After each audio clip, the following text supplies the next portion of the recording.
Hello everyone, विद्यार्थी जय हिंद। आज हम लोग बिहार बोर्ड से संबंधित class 8, 9th, 10th, 11th, 12th का ऑब्जेक्टिव क्वेश्चंस ठीक है, जिसमें टॉपर्स एकेडमी ऑनलाइन क्लासेस के द्वारा ये प्रोवाइडेड किया जा रहा है फ्री ऑफ कॉस्ट, जिसमें जो भी बच्चे इस बार बिहार बोर्ड का एग्जाम देंगे वह बिना किसी के शुल्क के इसमें objective questions with details explanation के द्वारा आप लोग देख सकते हैं। ठीक है, और इसमें किसी तरह का शुल्क नहीं है, ये ओनली फॉर बिहार बोर्ड के लिए बनाया गया है। लेकिन आज केवल और केवल हम लोग क्लास 10th का हिस्ट्री पर चर्चा करेंगे, क्योंकि समय का अभाव था। आज सेटअप वगैरह तैयार करने में बहुत सारे टाइम्स लगी, इसके कारण आज हम विशेष टाइम नहीं देंगे। लेकिन चूंकि आप लोग का विशेष आग्रह था कि आज से स्टार्ट किया जाए, टाइम बहुत लग चुका था, इसलिए आज से ठीक है कि टॉपर्स एकेडमी ऑनलाइन क्लासेस के नाम से आज से हम और हमारे मेंबर्स लोग अग्रसित रहेंगे। किसी प्रकार का ठीक है कि सहयोग ठीक है कि परीक्षा संबंधित किया जाएगा। ठीक है कि तो हम लोग आज हिस्ट्री में चैप्टर 1 देखेंगे, जिसका ठीक है कि यूरोप में राष्ट्रवाद। सबसे बड़ी बात है कि यूरोप एक महादेश है। यूरोप जो है एक महादेश का चर्चा है, तो सबसे पहले हम लोग चर्चा करेंगे यूरोप में। यानी यूरोप एक महादेश है जिसके अंतर्गत ठीक है बहुत सारे देश आते हैं। ठीक है कि और चूंकि वहां पर लोगों बहुत सारे एक देश दूसरे देश से गुलाम किए हुए था, तो इस गुलामी से दूर हटने के लिए वहां के लोगों ने आवाज उठाए, बहुत सारे देश ने आवाज उठाए। इसीलिए ये राष्ट्रवाद हम पढ़ेंगे, यानी राष्ट्र जोरवाद। ये दो शब्दों से मिलकर बना है मेरे विद्यार्थी, राष्ट्र जोरवाद। राष्ट्र का मतलब होता है देश और वाद का मतलब होता है विचार। अपने देशों के बारे में सही सोच, सही विचार होना ही क्या कहलाएगा, राष्ट्रवाद। बहुत सारे क्वेश्चंस आते हैं इससे रिलेटेड कि राष्ट्रवाद का क्या अर्थ होता है। तो राष्ट्रवाद का अर्थ होता है, राष्ट्र का मतलब होता है देश और वाद का मतलब होता है विचार। यानी अपने देश के बारे में अच्छा विचार लाना ही क्या कहलाता है, राष्ट्रवाद कहलाता है। तो आज हम लोग, चूंकि हम लोग रहते हैं एशिया महादेश में, हम लोग भारत के निवासी हैं। ठीक है, तो हम लोग एशिया में, लेकिन गुलामी बनाने की प्रथा सबसे पहले यूरोप में था। तो वहां के जितने भी यूरोपियन देश थे वो सभी एक दूसरे से गुलाम बनाए हुए थे। ठीक है, अतः हम लोग ज्यादातर देखेंगे यूरोप के राष्ट्रवाद से संबंधित।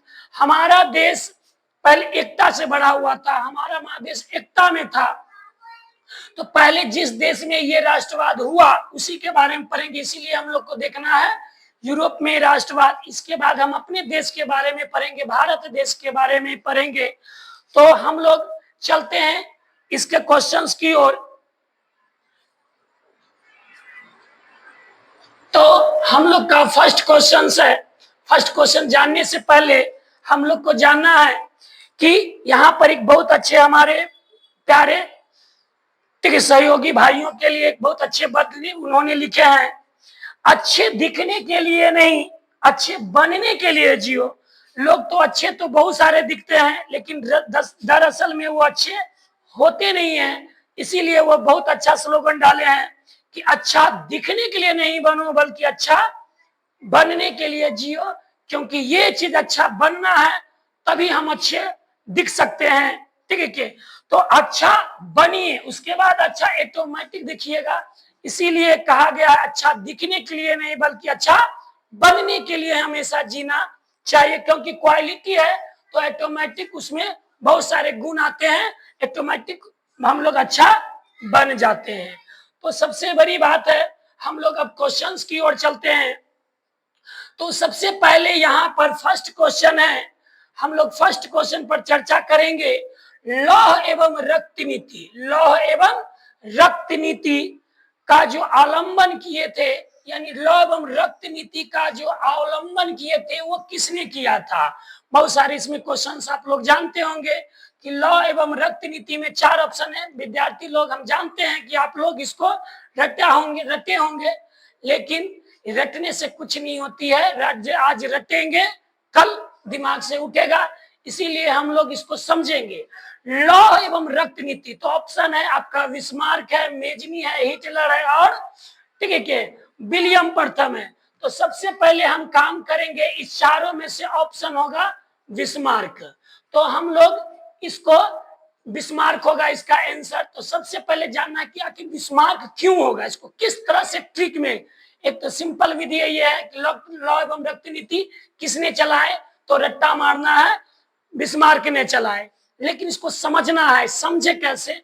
तो सबसे बड़ी बात है लौ एवं रक्त नीति। देखो लौ माने क्या, रक्त मतलब क्या होता है? खून। रक्त मतलब होता है खून और लौह मतलब होता है लोहा। यानी लोहा के हथियार से खून बहाना का कहलाता है लौह एवं रक्त नीति।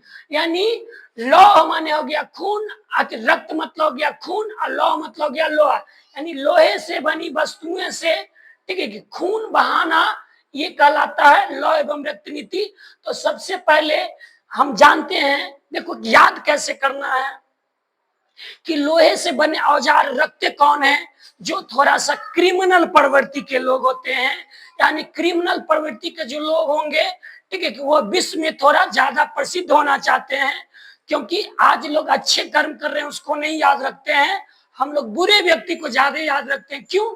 क्योंकि बुरा व्यक्ति होता है खून खराबा ज्यादा करता है, गोली हथियार बंदूक से ज्यादा खून बहाते हैं लोग को, तो उसको हम याद करते हैं। कितने आईएएस बने ये तो याद नहीं रहेंगे, लेकिन कितने क्रिमिनल बने वो याद है। याद होगा आप लोग ओसामा बिन लादेन का नाम जानते होंगे, जो बम और हथियारों के बदौलत ठीक है कि वो विश्व में प्रसिद्ध हो गए। तो चूंकि वह विश्व में प्रसिद्ध हो गए, इसीलिए इसका पहला अक्षर से ही पकड़ना है, दैट इज बिस्मार्क। तो याद रखना है लौ एवं रक्त नीति का अवलंबन किसने किए थे? बिस्मार्क ने किए थे। ऐसे याद रखना है कि लौह माने रक्त एवं लौह माने रक्त मतलब खून और लौह माने लोहे से बनी वस्तुएं। यानी लोहे की बनी वस्तुएं का प्रयोग करके रक्त बहाना लौह एवं रक्त नीति कहलाती है। और इसका जो शुरुआत किए थे वो बिस्मार्क किए थे, क्योंकि यूरोप के बहुत सारे देश आपस में लड़ाई कर रहे थे कि आजादी नहीं छोड़ेंगे, तो इन्होंने कट्टरपंथी दिखाया, बंदूकों का उपयोग किया, हथियारों का, तलवारों का उपयोग किया जो लोहे से था, और उस लोहे के द्वारा वह खून खराबा किए और यूरोप में प्रसिद्ध हो गए। इसीलिए यह विश्व में प्रसिद्ध हो गए, दैट इज बिस्मार्क कहलाए।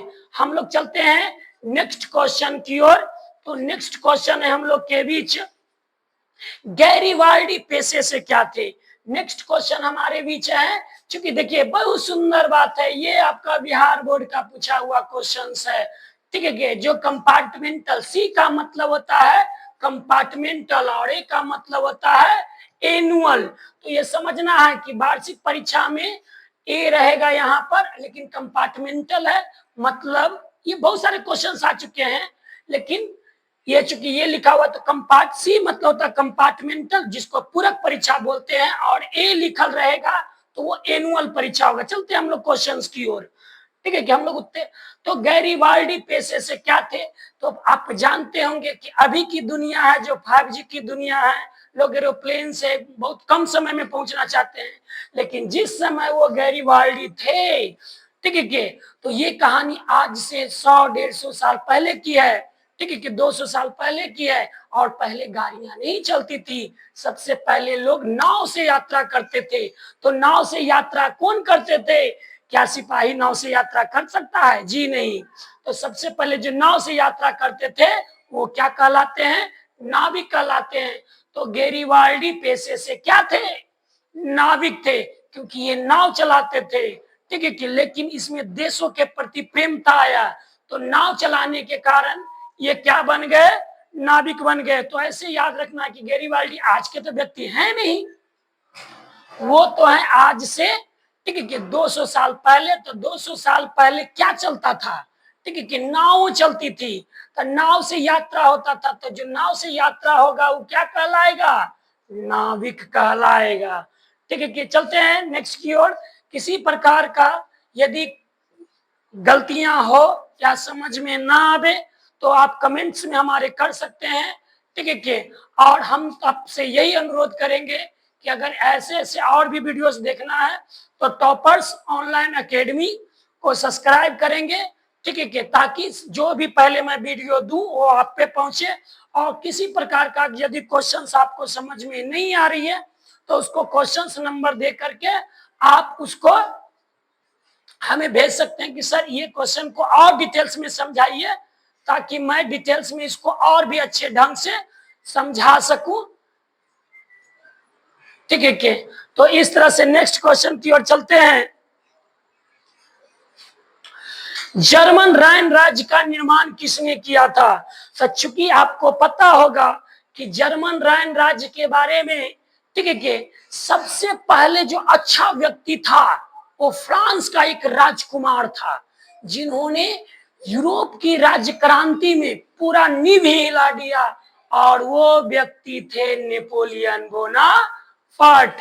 नेपोलियन बोनापार्ट ऐसे व्यक्ति थे जो अपने दम पर, अपने शक्ति के बल पर, ठीक है कि उन्होंने अहम भूमिका निभाए और पूरे देश को, ठीक है, पूरे यूरोप को राष्ट्र क्रांति में अहम भूमिका निभाए।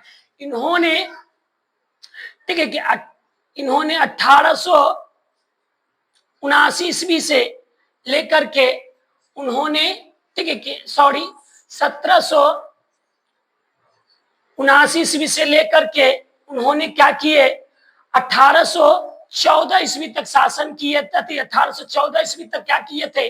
शासन किए थे। तो जर्मन राइन राज्य का अगर कोई निर्माण करने वाला व्यक्ति था तो वो था नेपोलियन बोनापार्ट। उन्होंने, ठीक है कि पूरे जर्मनी पे, पूरे यूरोप पर, ठीक है कि 1814 ईस्वी तक अपना साम्राज्य को उन्होंने स्थापित किया था। वो बहुत ही अहम भूमिका को निभा रहे थे।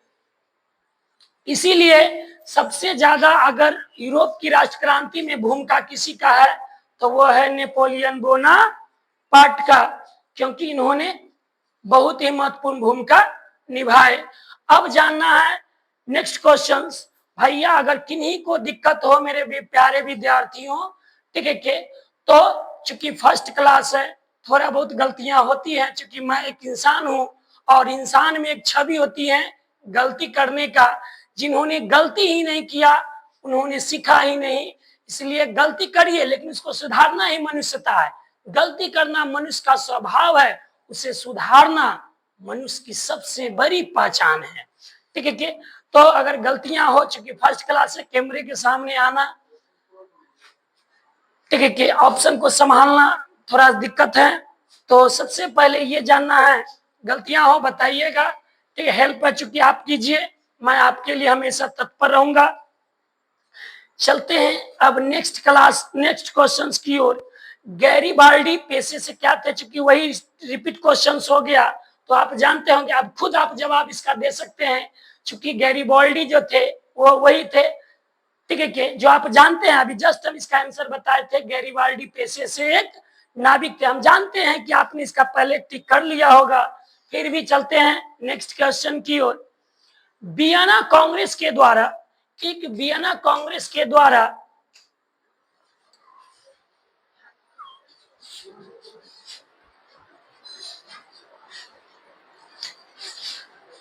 ठीक है,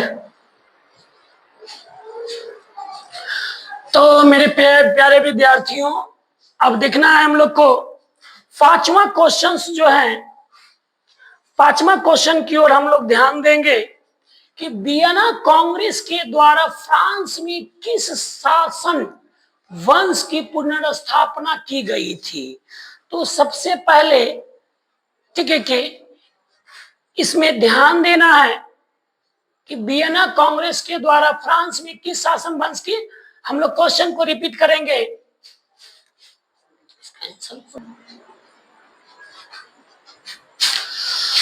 तो हम लोग चलते हैं नेक्स्ट क्वेश्चन की। पांचवा नंबर जो क्वेश्चन है वो वियना कांग्रेस के द्वारा वियना कांग्रेस के द्वारा फ्रांस में किस शासन वंश की पुनर्स्थापना की गई थी?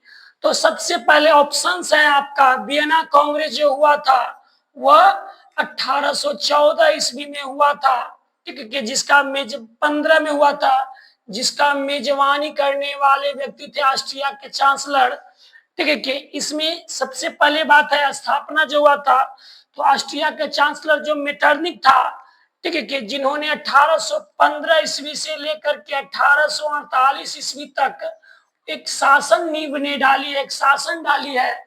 और मेरे प्यारे विद्यार्थियों, ठीक है, इस युग को कहा जाता है मेटरनिक युग।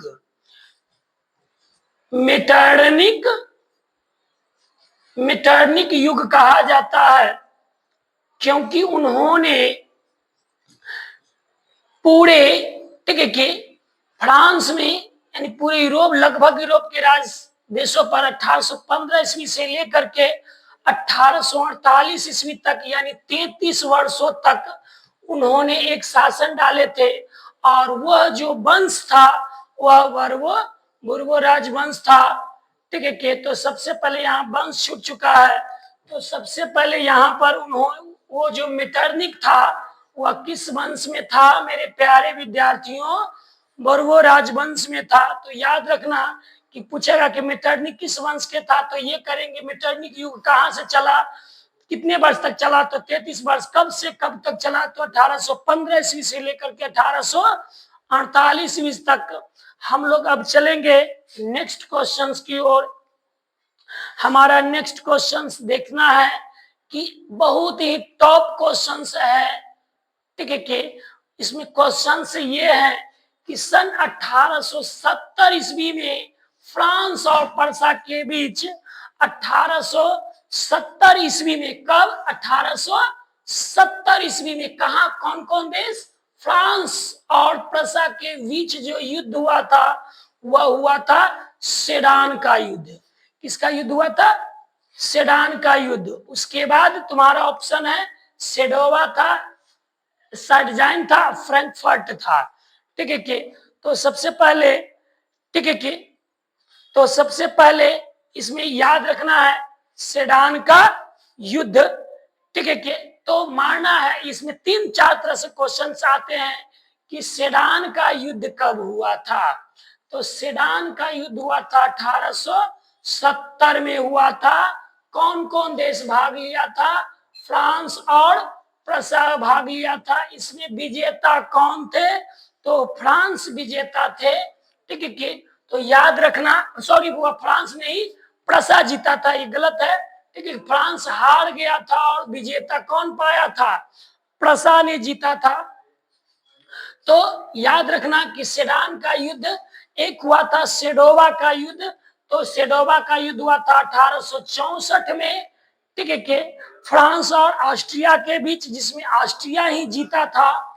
और एक 1864 में हुआ था सीडान का युद्ध। याद रखना ये 2 क्वेश्चन बहुत वीवीआई क्वेश्चन होते हैं मेरे प्यारे विद्यार्थियों। फर्स्ट जो है क्वेश्चन आता है, एक आता है सीडान और एक होता है सेडान, या एक होता है सेडोवा, एक होता है सेडोवा, ठीक है। तो एक होता है सेडोवा का युद्ध हुआ था 1864 में हुआ था, जिसमें मेजबानी जो व्यक्ति थे, मेजबान,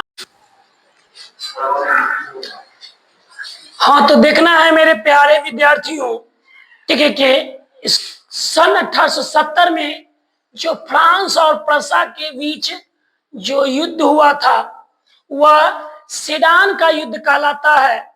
और सेडान के युद्ध में, और सेडान का जो युद्ध हुआ था वह 1870 में फ्रांस और पर्सा के बीच हुआ था, जिसमें जीता था पर्सा एक देश है, ये दोनों देश यूरोप में है, ठीक है। तो सेडान है। अब बात पूछेगा कि सेडोवा का, तो सेडोवा का युद्ध हुआ था 1864 में फ्रांस, ठीक है। तो इसमें जीता था ऑस्ट्रिया, और साइडजाइन का कभी युद्ध हुआ ही नहीं था। फ्रैंकफर्ट की संधि हुई थी, दोनों में लड़ाइयां छिड़ी, लेकिन संधि हो गया, जिसके कारण इसमें कोई युद्ध नहीं हो पाया। हम लोग चलते हैं नेक्स्ट क्वेश्चंस की ओर, जिसमें एक बहुत ही सुंदर क्वेश्चन है हमारे ही देश के नौजवानों की। ठीक है, तो मेरे प्यारे विद्यार्थियों, इसमें क्वेश्चन है टीपू सुल्तान कहाँ के शासक थे। यानी क्वेश्चन ऐसे भी पूछ सकते हैं कि टीपू सुल्तान कहाँ के शासक थे मेरे प्यारे विद्यार्थियों। तो ऑप्शन है, आप जानते होंगे चूंकि ये मेरे देश के हैं, तो इसमें आज मैसूर हो गए, ठीक है, मैसूर है, ऑप्शन शिमला है, कश्मीर है, या इनमें से कोई नहीं। बोले तो इनमें से कोई नहीं, तीनों में से कोई नहीं इसका अलग आंसर होगा, तो ऐसी कोई बात नहीं है, इस तीनों में ही इसका आंसर है, आप जान चुके हैं। तो टीपू सुल्तान, इसमें आप कमेंट्स करके भी हमको बता सकते हैं कि सर इसका ये आंसर होगा। तो टीपू सुल्तान जो शासक थे वो मैसूर के थे, बोले तो ठीक है, मैसूर के थे। बहुत ये टीपू सुल्तान एक अहम भूमिका निभाए थे हमारे आजादी में, तो हम लोग याद रखेंगे टीपू सुल्तान जो शासक थे वो मैसूर के थे। चलते हैं नेक्स्ट क्वेश्चन की ओर। तो नेक्स्ट क्वेश्चन है हमारे बीच जो बहुत ही मस्त क्वेश्चन है मेरे प्यारे विद्यार्थियों, ठीक है, जिसमें फर्स्ट जो इसमें क्वेश्चन है, यंग यूरोप का संस्थापक कौन थे। तो भले सर जी यूरोप का उन्होंने राज्य क्रांति नहीं कर पाते, राज्य क्रांति से हटा नहीं पाए, वो गुलामी की जंजीरों में रहा, ठीक है, यूरोप। लेकिन इसमें अहम भूमिका, अगर पूरे यूरोप के राष्ट्रवाद में अहम भूमिका कोई व्यक्ति है तो वो मेरे विद्यार्थी हैं, ठीक है, वो है मेजनी। मेजनी जो थे वो अहम भूमिका निभाए। वैसे तो यंग यूरोप के संस्थापक में आपका जो क्वेश्चन है, ठीक है, यंग यूरोप के संस्थापक कौन थे, तो इसके ऑप्शन है मेजनी, गैरिबाल्डी, विक्टर एमेनुअल और मुसोलिनी। लेकिन यूरोप के राष्ट्रवाद में, हालांकि इटली के राष्ट्रवाद में जो सबसे अहम भूमिका निभाने वाले व्यक्ति हैं वह मेजनी है। इन्होंने सोचा कि 1831 ईस्वी में उन्होंने एक प्रथा लाया था यंग इटली का, और इसके 3 साल के बाद 1834 ईस्वी में उन्होंने एक और संस्था बनाए और उसका नाम है यंग यूरोप। यंग यूरोप एक ऐसी संस्था है जिसके संस्थापक मेजनी थे। वो बोला कि केवल मैं इटली का एकीकरण नहीं बल्कि मैं पूरे यूरोप का एकीकरण कर दूंगा। और उन्होंने 1800 कब यंग यूरोप आया था 1834 में, और यंग इटली लेकर के आए थे। दोनों क्वेश्चन बिहार बोर्ड के लिए बहुत ही महत्वपूर्ण प्रश्न है। अब हम लोग चलते हैं नेक्स्ट क्वेश्चंस की ओर। तो ये आपका अभी मैंने चर्चा कर रहा था इस क्वेश्चन का कि यंग यूरोप का संस्था का यंग इटली के संस्थापक कौन थे। तो यंग इटली के संस्थापक भी मेजनी थे। कब पूछेगा तो 1831 ईस्वी में। पहले बता दिए थे कि मेजनी एक ऐसे व्यक्ति हैं जो यूरोप के राष्ट्रवाद में अहम भूमिका निभाए थे, ठीक है। तो यंग इटली के संस्थापक, या पूछे यंग पूछे तो यंग में आ जाएंगे आपके कौन, मेजनी आ जाएंगे। तो यंग इटली का जो संस्थापक थे वो मेजनी थे, वो थे 1831 ईस्वी में, ठीक है। वैसे भी गैरिबाल्डी ने अहम भूमिका निभाए, विक्टर एमेनुअल भूमिका निभाए, मुसोलिनी भी निभाए, लेकिन सबसे ज्यादा अहम भूमिका था किनका, यंग इटली का, क्योंकि सबसे ज्यादा योगदान मेजनी का रहा था। चलते हैं मेरे प्यारे विद्यार्थियों नेक्स्ट क्वेश्चंस में। अब ये क्वेश्चंस है हमारे बीच, कांट काबूर को विक्टर एमेनुअल ने किस पद पर नियुक्त किया था। तो कांट काबूर जो थे वो बहुत ही अच्छे कूटनीति थे। वह कूटनीति के बल पर वह शासन किए और अहम भूमिका निभाए। और इसमें जो थे विक्टर एमेनुअल, ठीक है कि जो विक्टर एमेनुअल थे वो बहुत अच्छा शासक, अपनी खुद गद्दी पर बैठे रहे और अपना कार्यभार दे दिए काउंट काबूर को, और वो जो कार्यभार जो था वह प्रधानमंत्री का था। ऑप्शन में है सेनापति नहीं होगा, फ्रांस के राजदूत नहीं होगा, तो प्रधानमंत्री खुद गद्दी पर बैठे थे कौन? Victor Emmanuel. और उन्होंने काउंट काबूर को किस पद पर नियुक्त किए थे? प्रधानमंत्री के पद पर। तो इसका आंसर हो जाएगा सी हो जाएगा। अब मेरे प्यारे विद्यार्थियों, अगर किन्हीं भी विद्यार्थियों को अगर किसी प्रकार का, आज चूंकि फर्स्ट क्लास था तो फर्स्ट क्लास में बहुत सारे गलतियां होती हैं, ठीक है कि अब ये ध्यान देना कि अगर किसी प्रकार का दिक्कत हो तो आप हमारे, ठीक है कि टॉपर्स ऑनलाइन एकेडमी को ज्वाइन करें। और कल से और भी क्वेश्चंस, आज चूंकि सोचे कि 50 क्वेश्चन का रिपीट करूं लेकिन नहीं हो पाया, तो अगले नेक्स्ट डे प्रतिदिन हम इसी तरह का वीडियो लाते रहेंगे और जो भी क्वेश्चंस होंगे वो सोल्व करेंगे। ठीक है कि अगर किसी प्रकार का हेल्प चाहिए क्वेश्चन से संबंधित, तो वो जो है वो एक कॉन्टेक्ट नंबर 9123, इस पर आप कॉल कर सकते हैं। ठीक है कि ये हमारे सहयोगी भाइयों के है, और नहीं तो अगर डायरेक्ट हमसे संपर्क करेंगे तो ये मेरा नंबर है जिस पर आप किसी तरह का कमेंट्स कर जानकारी ले सकते हैं कि सर कब पढ़ाते हैं, कब वीडियो डालते हैं, किस तरह का, तो ये हम कर दूंगा। ठीक है कि तब तक के लिए धन्यवाद।